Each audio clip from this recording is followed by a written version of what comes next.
I've always liked wolves. They travel in packs, and no one is ever left behind. My social worker Elise is driving beside me in the car, telling me how nice my new home will be and how good the fresh outdoor air would be for my asthma. I like Elise. She's been my social worker for the past few years now, and she's very nice. I look out the window and realize that Elise is right. There are trees everywhere, in many different colors. Some of the trees' leaves are red, some orange, some brown, some green, but it's all beautiful. This is the most beautiful place I've ever been in. The road is the only thing separating us from the trees, and I like the way the trees surround the car, like a safety blanket. The car veers to the left, and suddenly, I see the house I'm supposed to live in, if it can even be called that. The car comes to a stop, and I can feel the shadows of the house looming in. I peek out the window to take it all in. The house is big. It's as though they were making up for how ugly it was with this house's size. To be honest though, the house looked more like a barn. It was painted orange, with splatters of red all over it, giving the illusion that there was blood everywhere. Elise steps out of the car, and I reluctantly follow her. She walks up the stairs, and I hear them creaking behind her. It sounds like they're screaming for help, and I wonder when they last change the floorboards to new ones. Elise rings the doorbell, and as soon as she does, a gust of wind blows past us. She was right. The fresh air is nice. It's a huge step up from the grimy, bleak weather of Prince Rupert. Suddenly, the door opens.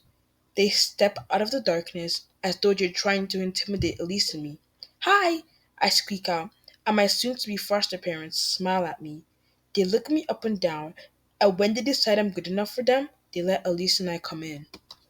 You can call me Mrs. Will, said the woman, extending her arm. I shook it, saying, Pleasure to meet you, Mr. and Mrs. Will. I'm Crystal Hunter. As my hand released from Mrs. Will's grip, I noticed something very strange. Her fingernails are sharp and pointed in a very unnatural way. Mr. Will decides to show me to my room while Elise talks with Mrs. Will. As we go up the stairs, I can't help but notice that the house is big because there are a lot of stairs. We reach my room, and he tells me that his and Mrs. Will's room is right down the hall. He leaves my room, and I start to unpack my things. The room I am in is decorated basically with minimal designs everywhere, like they were afraid I would not like the room if they decorated it, or I wouldn't be staying long. The only nice thing about the room though is the window. A tree branch rests on the windowsill, and the view outside the window is spectacular. After a few hours, they call me down to have supper. As I walk down the stairs, I can't help but notice the metallic tinge in the air. I find Elise leaving and tell her goodbye. She says she'll come visit me soon enough, and I should try to accept them. She leaves, and I walk to the kitchen where a table of red and undercooked meat is waiting for me. I stare at the food I'm supposed to eat and try to suppress a gag.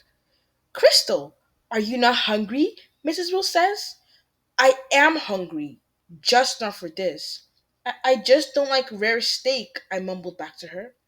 Mrs. Bilton grabs my meat and eats the whole thing without hesitation. I glance at Mr. Will to see if he's gonna do anything about it, but he just sat there, staring at Mrs. Will with an eerie gleam in his eyes. I quickly excuse myself from the table and tell them I'm not hungry. They let me leave without batting an eye. This place is starting to feel weird. Afterwards, I decided to go explore the house while Mr. and Mrs. Will are in the kitchen. I walk into the living room, and the first thing I notice is that it doesn't have a television. Oh, great. Another one of those families that believe technology is bad and people should avoid it as much as possible. Honestly, I shouldn't even be surprised because the phones they use are old ones that have buttons on them, and they literally live away from any form of civilization. I decided to grab a book off the bookshelf that was placed where in a normal home the television would be. I was so engrossed in the book that I don't hear it when Mr. Will walks into the room. Suddenly, the lights go out, and all I can hear is the sound of something breathing. I look in the direction the sound is coming from, and I see two glowing yellow orbs. With a jolt, I realize that it's Mr. Will. He chuckles at me, and I notice that his laugh is very deep and gruff. It sounded like he was on the verge of howling. The power goes out every day at 9 p.m. and comes back on at 5. It's one of the downsides of living so far away from anyone else, he growls. Typical. Of course the power goes out at 9. I think to myself, this place couldn't possibly get any creepier. I tell Mr. Will I'm going to bed as there's nothing else to do. He tells me to come find him or Mrs. Will if I need anything and reminds me that the room is right down the hall from mine.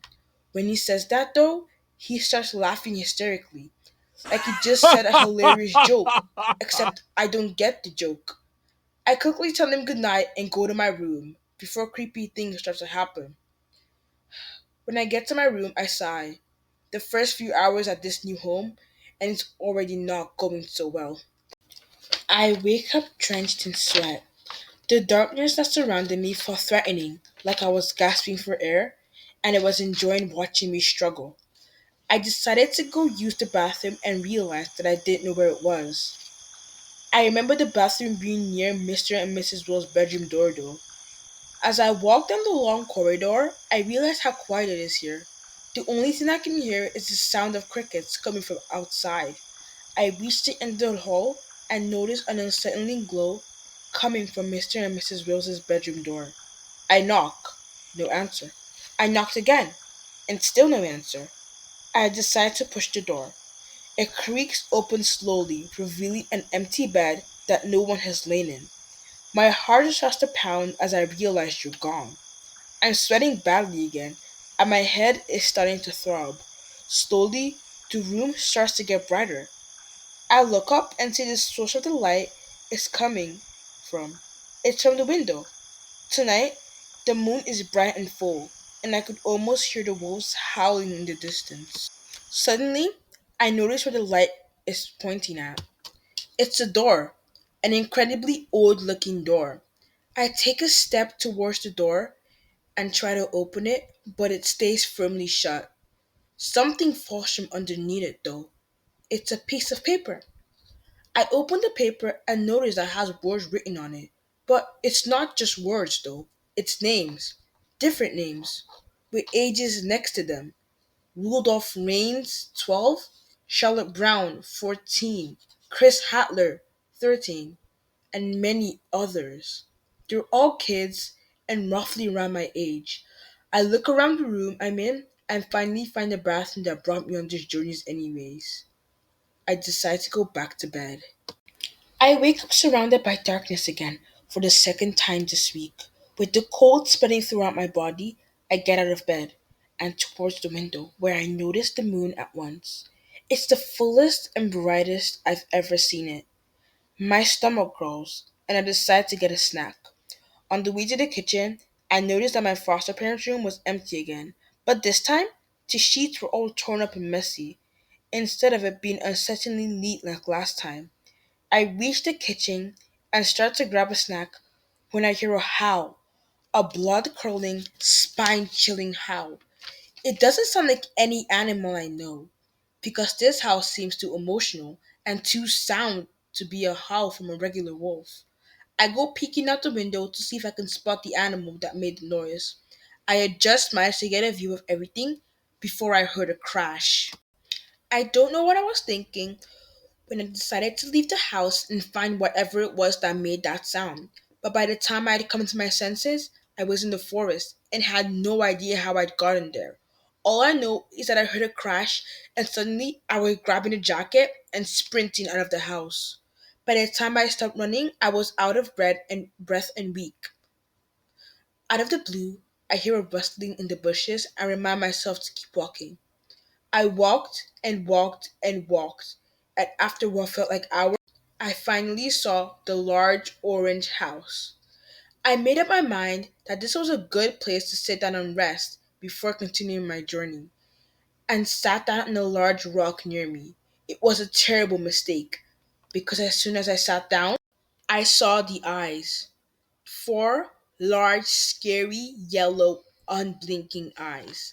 As I'm staring into them, I realize that they look familiar, as though I've seen them somewhere before. but before I can register where I've seen them previously, they pounce on me. I scream. The creatures attacking me look like wolves, except you're standing on your hind legs, which makes them look oddly human. They keep slashing and clawing at me till realization dawns on them that you're allowed to use your teeth, because suddenly one of them is opens their mouths and inside it are long rows of sharp yellow teeth. The edges of his teeth remind me of a bread knife, but sharper, and the pain is incredibly more profound when it bites into my shoulder. Still biting my shoulder, the wolfish creature flings me away. I crashed into a bush, which provided me with minor relief. My shoulder felt like it was burning, and the cold just made things worse. Slowly, I get out of the bushes as quietly as I can and try to sneak away. But as I turn, I notice the familiar yellow eyes staring at me again. I quickly grab the nearest thing I can find, which in this case is a branch from a tree. I swing it wildly and manage to strike the wolfish creature, and it cries out in pain. While it's distracted, I try to make a run for it again. I get a few steps in before the second one finds me and uses its claw to rake across my good hand. I swing the stick again, and this time, when I hit it, I try to plunge it in deeper, and it lets out a gruesome groan before falling to the ground. I take the opportunity to run. I don't know where I'm going, but all I know is that I want to get away from these monsters. I'm not getting far though, because I keep stumbling and everywhere hurts, but I keep going.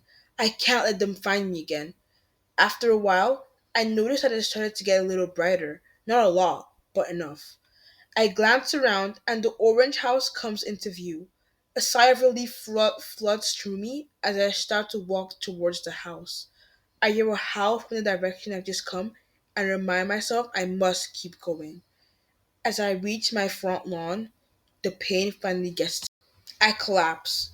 I know I shouldn't, but I feel so tired and everything hurts. I know the monsters are still near and I should at least try and get into the house, but I can't. Slowly, I feel myself drifting off into the oblivion. I hear humming. It seems to be calling out to me. I open my eyes and the light above me is blinding. I try to move, but I feel a sharp pain in my shoulder. Suddenly, everything that happened comes crashing through my head. The monsters, that now that I realize it, are werewolves. The running, the screaming, the fainting. I look around and figure out that I'm in a small room. There doesn't seem to be any windows or doors. I then look up. There are names and ages on the ceiling, just like the paper that fell from Mr. and Mrs. Wills's door. I think about Mr. and Mrs. Will and how they disappeared every night. When they came home covered in blood and scratches each morning, the raw meat, the strange claws, and the full moons. With a jolt, I realized that Mr. and Mrs. Will weren't human. They weren't ever humans. They were werewolves. I figure out that all the names must be those of the children that they've killed throughout your lives, and that I'm next. I try to get out of my room, but it suddenly feels like there's no entrance and exit. I'm losing blood slowly, but surely I'm growing weaker by the hour. But no one seems to be coming to save me. Perhaps nobody cares. After what seems like hours, I hear scratching on the ceiling and look up. Something is written on the ceiling beneath all the other names. It's my name, Crystal Hunter.